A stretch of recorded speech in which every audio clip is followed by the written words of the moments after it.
नमस्कार दोस्तों, संपूर्ण एकेडमी के यूट्यूब चैनल पर आपका बहुत बहुत स्वागत है। देखो अपन जो है मध्य प्रदेश के अंतर्गत जो है परियोजनाओं की चर्चा कर रहे थे और परियोजनाओं के बारे में अपन ने पहली क्लास और दूसरी क्लास दोनों कंप्लीट कर ली है। तो अगर आपने पहली क्लास और दूसरी क्लास नहीं देखी तो आप ज़रूर से ज़रूर उन क्लासेस को देख लें और फिर अपन आज के क्लासेस की बात करते हैं। आज अपन जो है परियोजनाओं से संबंधित तीसरी क्लास के अंतर्गत मध्य प्रदेश के अंतर्गत जितनी भी परियोजनाएं आपकी बची थी वो अपन एक मैप के माध्यम से देखेंगे। मैंने आप लोगों से यही कहा था कि एक मैप के माध्यम से अपन चीज़ों को सीखेंगे। वृहद परियोजनाओं की अपन ने बात कर ली थी और जो बची हुई परियोजनाएं, जैसे बहुत सारी परियोजनाएं अभी बची हुई हैं, लगभग 30% परियोजनाएं हुई हैं, बाकी 70% परियोजना अभी आपकी परियोजनाएं अभी आपकी बाकी हैं। तो अपन एक एक करके चीज़ों को बहुत अच्छी तरीके से सीखेंगे और जो है मैप के माध्यम से ही चीज़ों को अपन कंप्लीट कर लेंगे, है ना। जिसमें अपन जो है नदियों की भी बात कर लेंगे और कितनी मेगावाट क्षमता की बिजली का उत्पादन यहाँ से किया जा रहा है इस बारे में भी चर्चा अपन कर लेंगे। तो आइए अपन स्टार्ट करते हैं। अपन एक मैप, देखो मैंने यहाँ पर एक ड्रॉ किया हुआ है मैप, और मैप के अंतर्गत मैंने जिन्हें भी यहाँ पर लोकेटेड किए हुए हैं, और यहाँ पर अपन बस ये देखेंगे कि कौन सी परियोजना किस जिले के अंतर्गत आती है, किस नदी पर है और उत्पादन क्षमता क्या है। इन तीन चीज़ों के ऊपर ही अपन को जनरली बात करना है। क्वेश्चन यहीं से आते हैं कि भाई लोकेशन क्या है, किस नदी पर है और कितने क्षमता की उत्पादन कितने मेगावाट की उत्पादन क्षमता इसकी है। तो सबसे पहले देखो अपन उत्तर से बात करते हैं। शिवपुरी के अंतर्गत आपको एक परियोजना देखने को मिलेगी जिसे अपन कहते हैं अटल सागर परियोजना। अब याद रखना, अटल सागर परियोजना, है ना। अटल सागर परियोजना जो है आपकी शिवपुरी जिले के अंतर्गत आपको देखने को मिलेगी, है ना।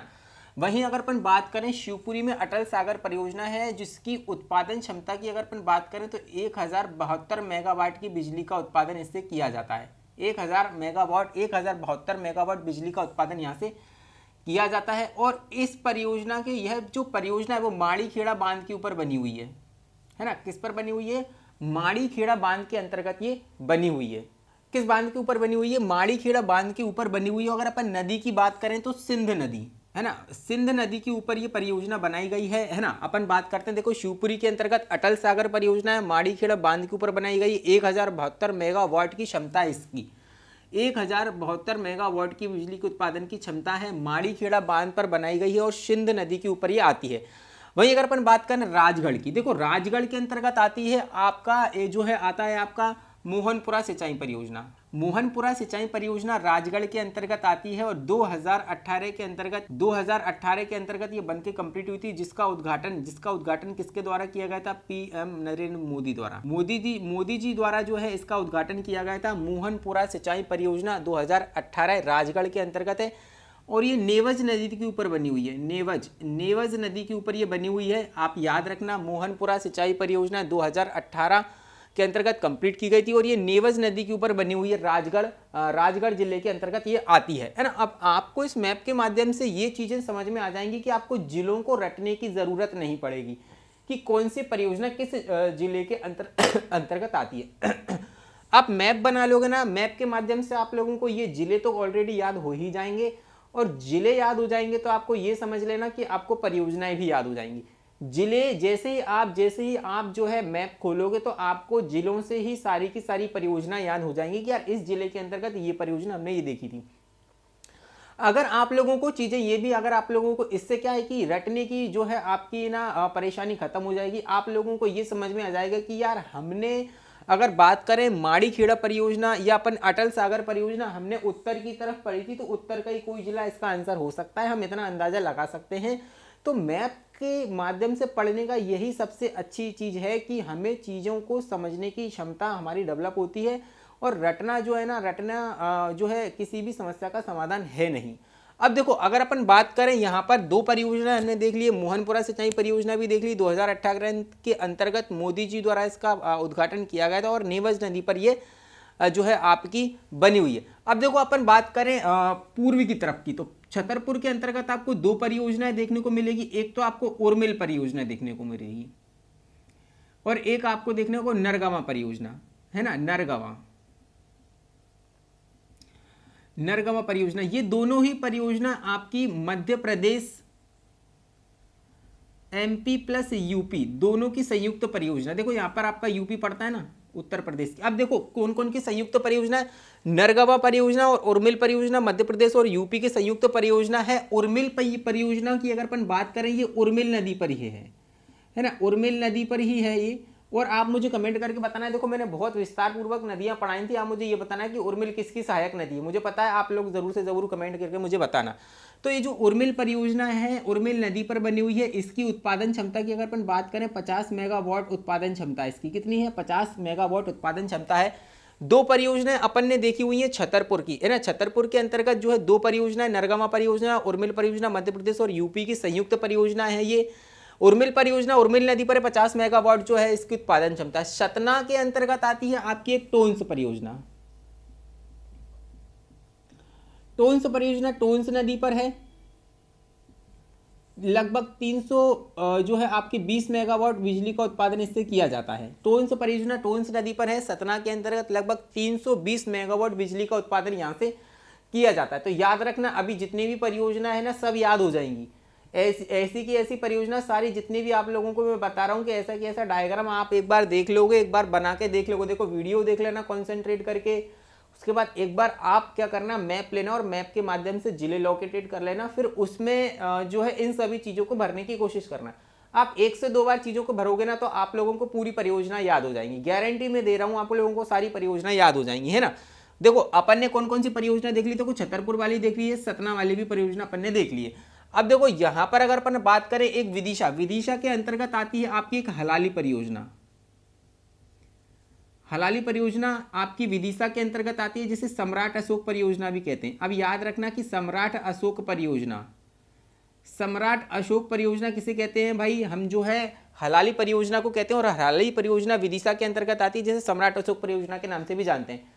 जितनी भी परियोजनाओं का मैं अन्य नाम आप लोगों को बताऊंगा उनको भाई साहब आप याद कर लेना, लिख लिख कर भी देख लेना, क्योंकि यहां से क्वेश्चन आता है कि भाई कौन सी परियोजना का अन्य नाम कौन सा। जैसे कि अगर मैं बात करूं सागर जो है हलाली परियोजना, तो इसका नाम जो है आपका सम्राट अशोक परियोजना है।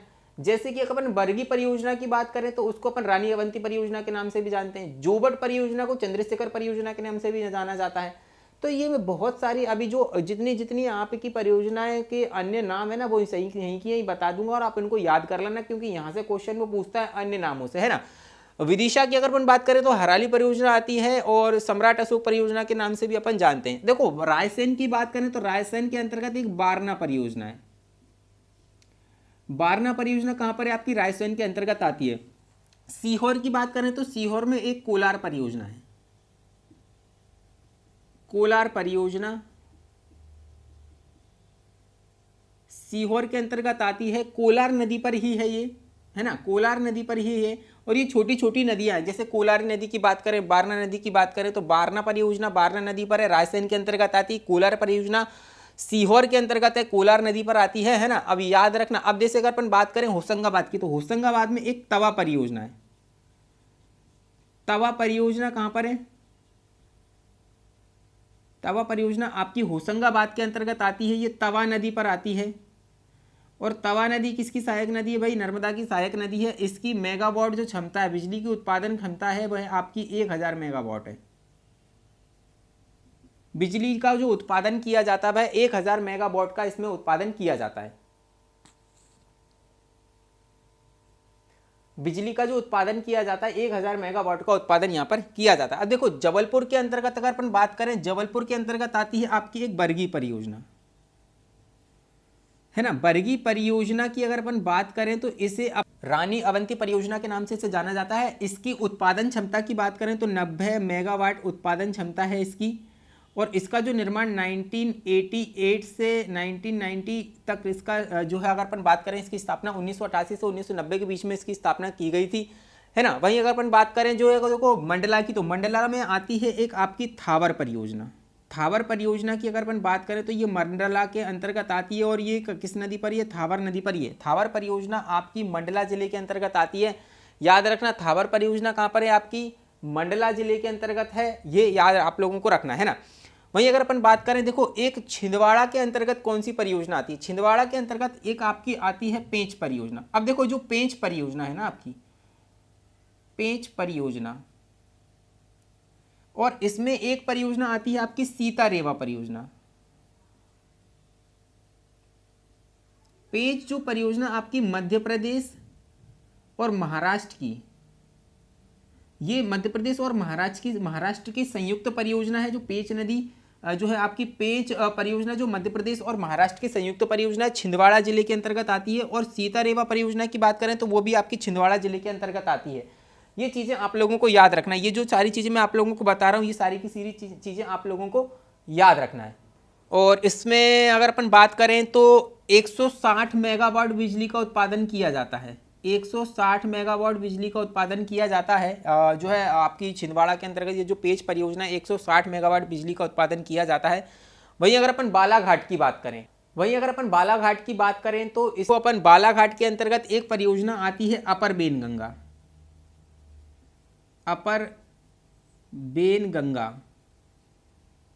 है ना। ये आपकी अपर बेनगंगा जो है ना, इसे संजय सरोवर के नाम से भी जाना जाता है।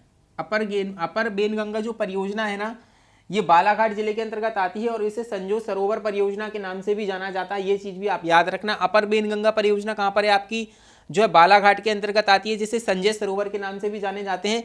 छिंदवाड़ा के अंतर्गत दो परियोजना मैंने आप लोगों को बताई है। देखो धार के अंतर्गत अगर अपन बात करें, देखो धार के अंतर्गत एक आती है आपकी जोवट परियोजना। जोवट परियोजना को चंद्रशेखर परियोजना के नाम से भी जाना जाता है ना। और ये बात करें तो हथनी नदी पर आती है। हथनी नदी आपकी नर्मदा की सहायक नदी है। जोवट परियोजना चंद्रशेखर परियोजना के अंतर्गत आती है, हथनी नदी पर आती है। और एक जो हथनी नदी के ऊपर बनी हुई है, एक आती है आपकी मान परियोजना। तो मान परियोजना भी आपकी, मान जो परियोजना वो भी धार के अंतर्गत आती है, याद रखना। जोवट परियोजना पूछेगा आपसे तो आपकी जोवट परियोजना हथनी नदी के ऊपर है, चंद्रशेखर परियोजना के नाम से जाना जाता है। एक आती है आपकी मान परियोजना। दोनों परियोजना आपकी धार के अंतर्गत आती हैं। इंदौर में एक परियोजना है आपकी जिसे हम कहते हैं चोरल परियोजना, और ये इंपॉर्टेंट है। चोरल परियोजना जिसका निर्माण 1979 से स्टार्ट किया गया था ना, जिसकी स्थापना 1979 से की गई थी। ये मध्य प्रदेश की पहली अंतरघाटी परियोजना है। अंतरघाटी परियोजना, ये मध्य प्रदेश की पहली अंतरघाटी परियोजना, याद रखना। चोरल परियोजना 1979 मध्य प्रदेश की पहली अंतरघाटी परियोजना मध्य प्रदेश के महू में है। सॉरी, आपके इंदौर के अंतर्गत महू पड़ता है, उसके अंतर्गत ये चोरल परियोजना है ना। अब देखो अपन खरगोन की अगर अपन बात करें तो खरगोन के अंतर्गत एक आती है आपकी महेश्वर परियोजना। महेश्वर परियोजना की अगर अपन बात करें, ये नर्मदा नदी के ऊपर है। महेश्वर परियोजना की अगर अपन बात करें, ये नर्मदा नदी के ऊपर है। इसकी जो मेगावाट, इसकी विद्युत उत्पादन क्षमता की अगर अपन बात करें तो 480 मेगावाट, 480 मेगावाट इसकी विद्युत क्षमता है। आई बात आप लोगों को समझ में। महेश्वर परियोजना 480 मेगावाट खरगोन के अंतर्गत नर्मदा नदी के ऊपर ये बनाई गई है। खरगोन की अगर अपन बात करें, एक और परियोजना इसके अंतर्गत आती है, उस परियोजना का नाम है भाई देजला देवड़ा परियोजना। और ये इंपॉर्टेंट है, देजला देवड़ा परियोजना आती है आपकी, देजला देवड़ा परियोजना है ना। ये खरगोन के अंतर्गत आती है और ये किस नदी पर है आपकी, कुंदा नदी पर। कौन सी नदी पर है, कुंदा नदी पर। तो खरगोन के अंतर्गत अपन ने एक देखा है महेश्वर परियोजना, एक देजला देवड़ा परियोजना देखा है। ये दोनों ही आपकी खरगोन के अंतर्गत आती है। देखो महेश्वर परियोजना की अगर अपन बात करें, 480 मेगावाट की इसकी विद्युत उत्पादन क्षमता है, नर्मदा नदी के ऊपर बनाई गई है। एक परियोजना आपकी देजला देवड़ा परियोजना है, जो कुंदा नदी के ऊपर आपकी बनाई गई है। अगर अब अपन खंडवा की देखो, अगर अपन खंडवा की बात करते हैं तो खंडवा में क्या है, एक तो आपकी इंदिरा सागर परियोजना है। इंदिरा सागर परियोजना है ना, इसकी जो उत्पादन क्षमता है 1000 मेगावाट है। नर्मदा नदी के ऊपर ये बनाई गई है, नर्मदा नदी के ऊपर ये बनाई गई है ना। एक परियोजना है आपकी ओंकारेश्वर परियोजना। ओंकारेश्वर परियोजना ये भी नर्मदा नदी के ऊपर बनाई गई है। 500 जो है आपकी 520 मेगावाट की उत्पादन क्षमता है इसकी। 520 मेगावाट जो है मेगावाट की उत्पादन क्षमता है, नर्मदा नदी के ऊपर बनाई गई है। वहीं अगर अपन बात करें, एक सूक्ता परियोजना है। सूक्ता परियोजना भी आपकी खंडवा जिले के अंतर्गत आती है ना। सूक्ता परियोजना कहाँ आती है, आपकी खंडवा जिले के अंतर्गत आती है। अब देखो अगर अपन बात करें, यहाँ पर अपन ने सारी परियोजनाओं की बात कर ली है। जो जो परियोजना मैंने आप लोगों को बताई है, यहाँ पर सारी की सारी परियोजनाएं यहाँ पर आप लोगों को के साथ में मैंने डिस्कस किया है। अब देखो कुछ एक अगर अपन बात करें जो है परियोजनाएं, हमने सारी की सारी इसके अंतर्गत बात करनी है। और इसके पहले वाली क्लासेसों में हमने कुछ वृहद परियोजनाओं की भी बात की है। तो यहाँ पर हमने केवल उन्हीं परियोजनाओं की बात की है जो हमने पहली और दूसरी क्लास के अंतर्गत कंप्लीट नहीं करी थी। तो मध्य प्रदेश के ऑल ओवर अगर अपन परियोजनाओं की बात करें तो एक भी परियोजना आपकी छूट नहीं रही है, सारी की सारी परियोजनाएं आपकी मैंने कंप्लीट करवा दी हैं, है ना।